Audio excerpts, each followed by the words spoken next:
This place is massive. I didn't expect to see this.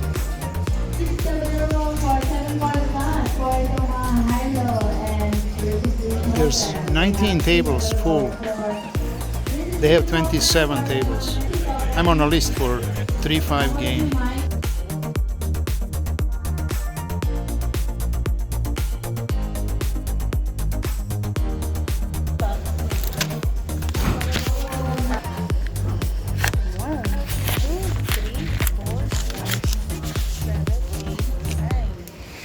It was interesting and a little bit tough game. Aggressive players and good players, higher level, buying $200 to $1,000, bigger stacks. Altogether, I'm satisfied.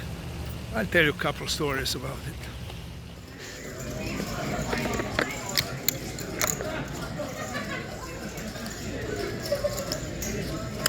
$15. Second night. At Lucky Chances. I tried to make something, played for 4 hours, but it became boring and slow, so just cashed out. I played 3 times so far at Lucky Chances. I like the place, and actually this is your best and the almost like only option in San Francisco if you live. This is south side of San Francisco, close to the airport, in city Colma, and maybe, I don't know, 20-30 minute drive from the north side of San Francisco.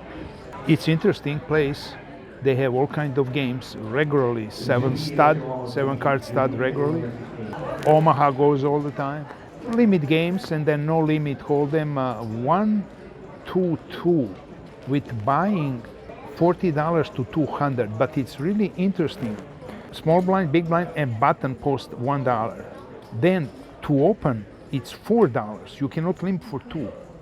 Limp is $4. If there's a straddle, they really don't have straddle. It's like from any position, even on a small blind, you can put $4, and they call that kill, which means that the next limp bet is 8. It's not 4, it's 8. Well, in $200 that you bought, how many you have blinds of $8? That is really bad game. But it's interesting, that structure is interesting. I wish that buying is, let's say, 300 or 400.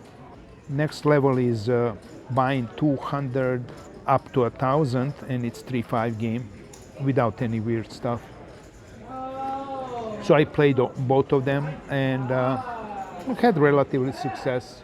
Won first time, second 2 games I won only $30.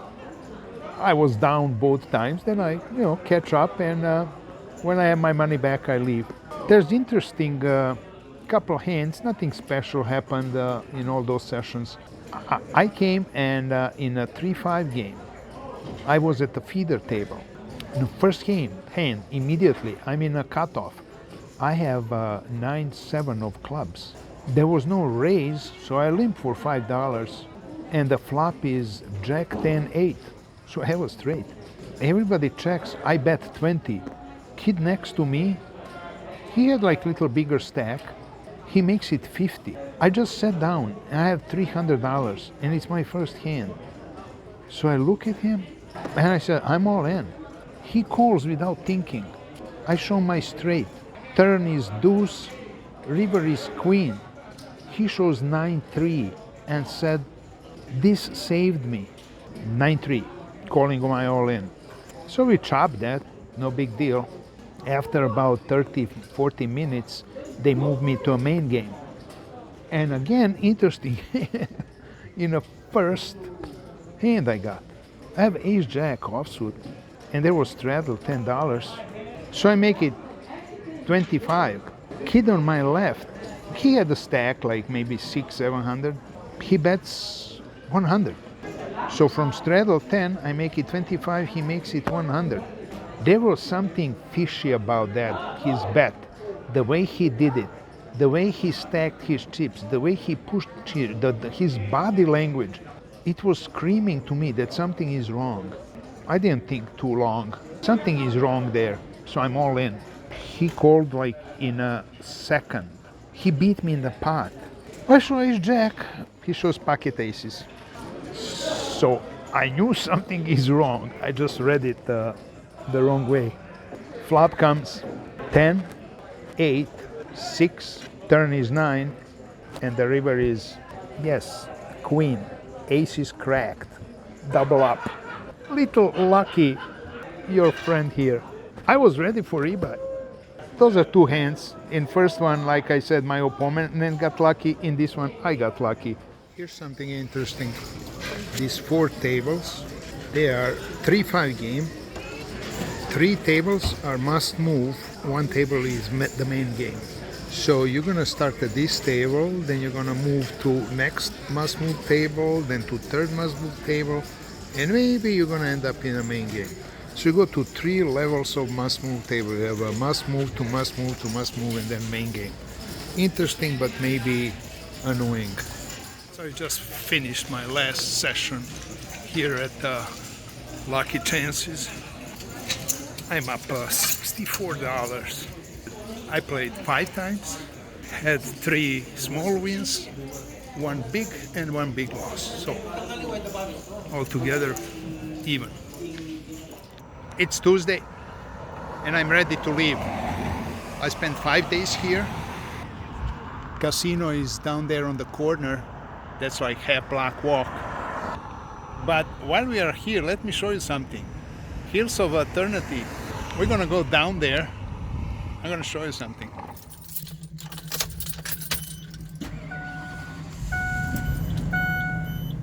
So this is on the left side, Jewish cemetery, Jewish section of this cemetery, and just a little bit down.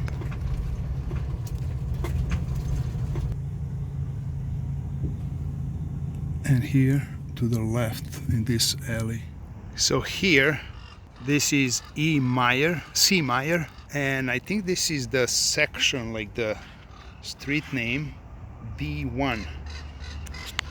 Down at the end of this row, so it's a Jewish cemetery, Jewish section of this cemetery, and you won't believe what I'm gonna show you here. It's kind of gambling related. So before the end of this, call it street, see that there's a BH levy, and what are we looking is for that black tombstone. You're wondering, how's this related to poker log? Well, it is. This is the grave of Wyatt Earp.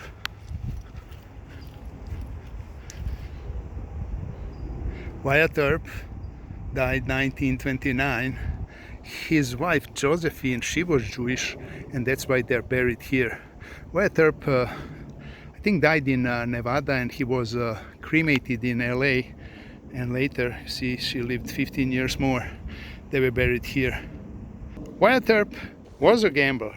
He ran the card games. He ran the saloons where the card game was. He and his brothers were sheriffs and protecting the game. That was their business. They did it in Dodge City, in Tombstone, in San Diego. Later, he moved to LA. So, Wyatt Earp, we know him as a sheriff and gunman. He had his big pistol, Peacemaker. And we know his buddy, Doc Holliday, to be a gambler. But Wyatt Earp was a gambler. He was running card games. That's how he was making money. They didn't play really poker like we see today in the movies. The game in those days, in end of 1800s, in the Wild West, was faro. I don't know how you play that game, but that was the main gambling game. Well, why I'm here? Well, I don't know. I wanted to show you. I found Wyatt Earp's grave. When I was a young boy, I read so many stories. They were novels, Wyatt Earp shooting that guy, chasing here and there, whatever. I mean, I read them. I think I still have them at my home back home, like pile of Wyatt Earp stories. There was one funny hand last night. Let me tell you that one. I was not in a hand. I folded pre-flop. So from my perspective, what I see is just the board. So there were 3 players in a hand for $8. There was no raise after. Flop comes 10, 9, 8, rainbow. Possible straight, maybe even somebody flopped the straight. It started with $25 bet all in for maybe about $75, $80. Asian girl on the button, she goes all in. She had close to 300. The guy that actually had straddle under the gun, he goes all in. 3 of them all in. Turn is a king, and the river is queen. Well, there's a straight on the board. Let's see the hands. Under the gun shows 6, 7. He flopped the straight and got counterfeited. Now he has to play the board. Guy on my left, who was originally short all in, he shows ace jack. So he rivered Broadway. His ace plays, the guy who flopped the straight gets nothing. Asian girl on the button shows jack 10 of spades.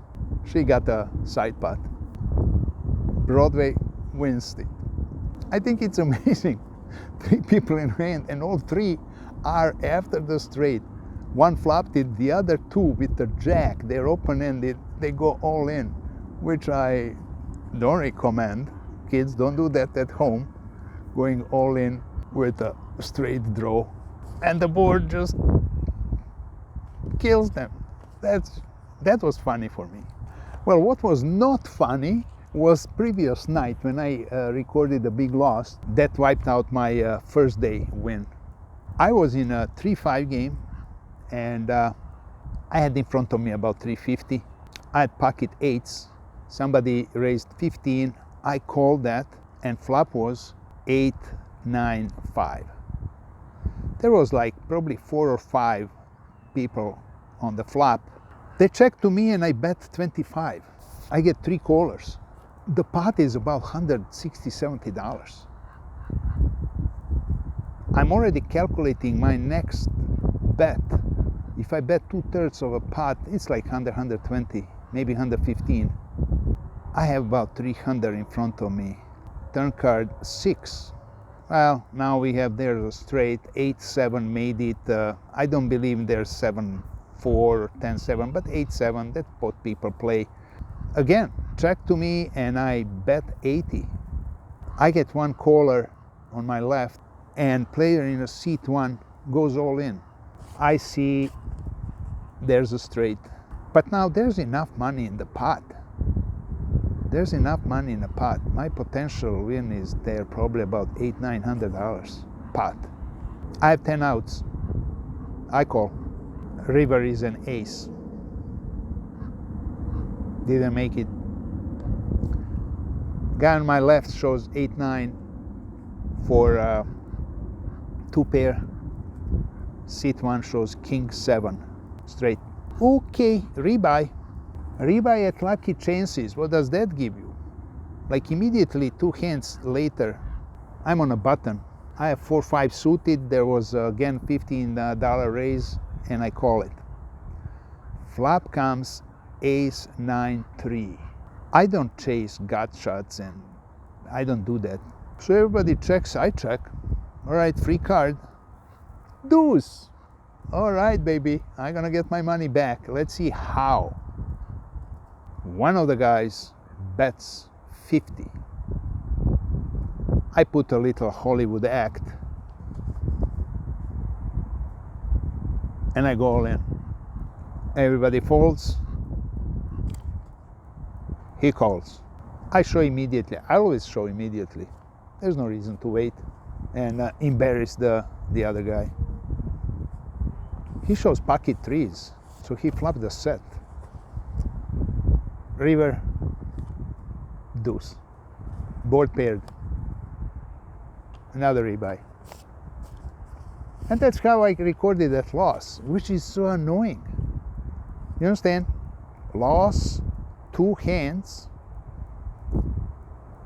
So in the first one, I couldn't get the board to pair to make a full house, beat his straight that he got on the turn. In this hand, he got the board paired on the river, runner, deuces. And the worst part is that deuce gave me the straight. Now, maybe if I didn't go all in, I can lose less. What would happen there? I call his 50, we see another deuce, board is paired. I had to realize what was he betting. Maybe I could save there some, but it is what it is. Basically, card room is really good. I didn't like their menu. Ordered the pizza once because I don't know that Filipino food. I don't know to order. I even don't understand. They're trying to explain me. I say, I don't speak that lingo, so don't talk to me. There's nothing free there, including water. Bottled water is $2. Rake is $7. From the blind, they take $1 for the bed beat. When the pot is over $20, they take another $1 for bed beat. That's $2. And the rake, on the rake box, is $5, so that's $7. Well, enough blabbing. I have to get on the road. So see you at the felt somewhere down on Highway 101. Adios.